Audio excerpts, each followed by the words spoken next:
A miracle happened in this small house during the Great Depression. On a farm west of Corbeil, Ontario, 5 girls, quintuplets, entered the world, and they survived past birth. That had never happened before.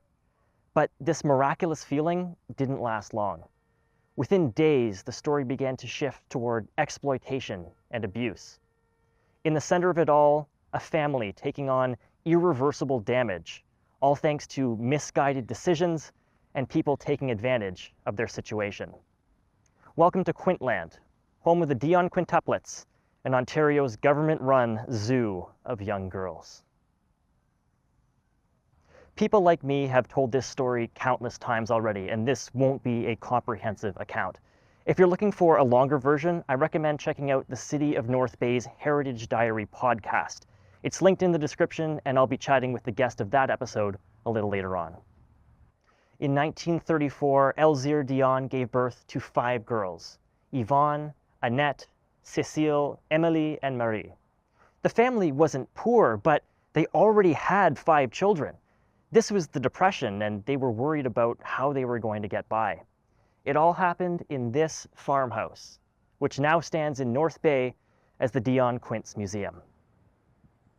A team of midwives and a country doctor, Alan Roy Defoe, helped to deliver the babies. Elzire would have likely died during childbirth if not for the actions of the doctor, and he was a major reason the girls survived past birth themselves. But he made some questionable decisions too. News of the miracle birth spread fast. Within days, it was making global headlines. This had its upside. The family received offers of food and supplies to support the girls, but it also brought gawkers and profiteers. Within days, the Chicago World's Fair contacted Oliver Dionne. He signed a contract that essentially would turn the girls into a sideshow attraction. At the time, the family's priest and Dr. Defoe encouraged this, but why? Well, it had a lot to do with the context at the time.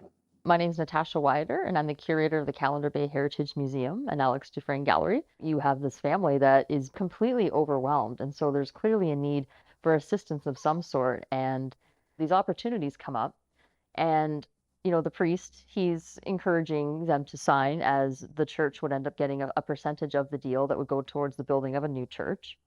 And for the doctor, he was a very blunt and to the point kind of individual. He had actually attended the birth of quadruplets earlier in his career, and none of them lived more than a week. And so as far as he's concerned, he's looking at the situation like, you do have 5 kids, and your wife is very sick from after the birth. Might as well make some money while you can. Oliver soon realized the contract was a mistake, and he tried to cancel, but the promoters wouldn't accept. That's when the family found a loophole. They would sign the custody of their girls to the Red Cross for 2 years. That way, the contract would become essentially void because the girls weren't part of the family anymore. In exchange, Oliver and Elzire would do a tour as the parents of the quintuplets. But this tour would be the start of many of the family's struggles to come. Soon, the Red Cross built this hospital and nursery right across the road. It stood right here until 2021. Don't put off your projects. The original plans for the hospital called for a public viewing area, and Dr. Defoe encouraged this idea. One of the reasons why the girls were able to survive was because of the media attention. Without that media attention, there wouldn't have been the supplies that would have started to arrive. The very first incubator wouldn't have arrived. The Toronto Star actually ended up building 3 different incubators for them, custom made, to try to help out. And that's like the Toronto Star newspaper. Because the story went so worldwide, you have people from all around the world that are sending money, that are sending supplies and clothes and food and materials. And so for the doctor, he felt that the public deserved to see them. Next year, the parents began their stage show. It was for a similar reason as the Chicago contract. The girls were being taken care of already, and the parents needed the money to make a better home for when that care agreement ended. You take a look at what's happening all around them, is people are already making money. The 2 midwives, Madame Lebel and Madame Legros, they're working in the souvenir shop where people could go and meet the women who were there the night and hear the story from the people who were there. And the doctor was going on radio shows, and he was being paid. Everybody was making money, and so why only the parents were demonized for it? It just doesn't seem fair, and it's very hypocritical when, of all of them, they're the ones who are trying to look after their kids. The optics of this tour were terrible, and it's how the Ontario government enters this story. The premier said that the parents couldn't be trusted to raise their girls, and the only way to keep them safe was with the government. There had already been a kidnapping attempt by this time. So Ontario introduced the Dionne Quintuplets Guardianship Act of 1935. It put the girls under state protection until they turned 18. But Ontario would never live up to the promises it had made. Ironically, it started exploiting them too. Ontario formed a board of guardians to look after the girls' care, but much of their time was spent deciding which deals to accept, which products to endorse, and how best to market the girls. Oliva had a seat at the board, but he often didn't go because he felt that he would be outvoted. By now, the world had caught quint mania. A continuous stream of visitors calls to see the quintuplets from all over Canada and USA to gaze through glass screens at the world's most famous five of a kind. At the time, these girls were a bigger attraction than Niagara Falls. Thousands of people a day would come right here just to watch the girls play. As the girls' fame grew, so too did the star of Dr. Defoe. He began to make a major income through media appearances and brand deals. He certainly made a lot of money, and it's easy to kind of latch onto that as maybe being a reason why he was, doing all these radio shows, showing up in ads, making appearances. So if you look back at his character and how he grew up and his family history, it's unlikely that it was really money that motivated, rather the fame and this viewing of being a superior individual. Because his brother and his father were both very successful doctors in the medical field, and he struggled quite a bit. And that's why he came up here to get away from all that pressure. But suddenly now he's in the spotlight without trying very hard. And it seems that he certainly enjoyed that level of celebrity. The nursery grew and added a playground, which was an idea from a child psychologist. It had a covered walkway around the edges, and people would stand behind the walls and watch the girls play. The Quints weren't supposed to see anybody, but they've later said they knew they were being watched. This was practically a zoo, except that the exhibit was 5 young girls. Despite all this, the girls say these were some of the happiest years of their lives. With the girls' fame came money, a lot of it. It's said that the Quints had an economic impact of around $50 million. The Board of Guardians was supposed to look after these funds to make sure that the girls would be supported for the rest of their lives. But most of that money never got to them. Instead, it covered things like the family's expenses, research, travel costs, and promotions. The girls would never find out until years later, but their own money paid for this lavish mansion for the Dionne family. The Dionne family moved in here and reunited when the girls were about 8 years old. This was called the Big House, and today it's a part of the Nipissing Manor Nursing Care Center. Getting the family back together was tough. The girls felt abandoned and alienated. The parents didn't quite know how to be around them after spending so many years apart. The girls would later call it, quote, the saddest home we ever knew, unquote. They left home at age 18. Emily was becoming a nun when she died at 20.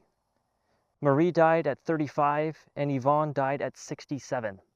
In 1999, 3 years before Yvonne died, the girls accepted an apology and a settlement from the Ontario government worth $4 million. It was meant to help recoup what they had lost over their lives. This story may seem shocking from a modern perspective. It's hard to imagine people flocking just to look at multiple birth children. And there's also a lot more financial supports these days, so parents should hopefully not have to make questionable choices just for financial reasons. At least those are the assumptions that I would make. But when you speak with a multiple birth parent, it's pretty clear that there's a lot of things that haven't changed. Hi, I'm Stephanie Gemmel, and I'm the chair of the Greater Sudbury Multiple Births Association. One of the biggest challenges that we face is going out in public with multiple babies. There's still a lot of attention that our children attract. I mean, don't get me wrong, sometimes that attention was wonderful and there was really kind people, but I would feel that more often it was invasive and inappropriate in a lot of ways. At the government level, there's nothing extra for anybody who has multiples than there is for anybody having a normal singleton birth. In order for me to even have found daycare before 18 months old, I would have had to have found a daycare that had space for 3, which is rare enough, especially right now. I mean, we know that the wait lists for daycares are incredibly long. We only get 1 year off. The government sees it as the number of births you've had, not the number of pregnancies you've had. So I had triplets, but I only had 1 birth. So I was only entitled to 1 year, which is all well and good, except for I couldn't go back to work because I couldn't find daycare. So there's still unequal financial pressures and people gawking at kids in public. But what about the parent side? There's no way parents and communities could get away with the same things today, exploiting their kids for fame and for money. It's unthinkable. People would never let that happen, right? Have you turned TLC on lately? I mean, that's not to shame anybody by any means, but I mean, John and Kate plus 8, Octomom. Like there's always been this, first of all, this fascination with multiple births in general. But to say that this can never happen again, I mean, it kind of is happening and it has always happened. It's just in a different format now. Different kids and stuff, they're being used in Instagram products and on YouTube as like these kid influencers. And Annette and Cecile Dionne, the 2 surviving Dionne quintuplets, have actually spoken out in the last couple of years about this, cautioning parents, warning parents, give your kids a childhood. Don't put them in front of the camera. Don't film them. Don't put them out there. Let them have a childhood and don't use them to make money the way that people used us. Cecile and Annette are 88 years old at the time I filmed this.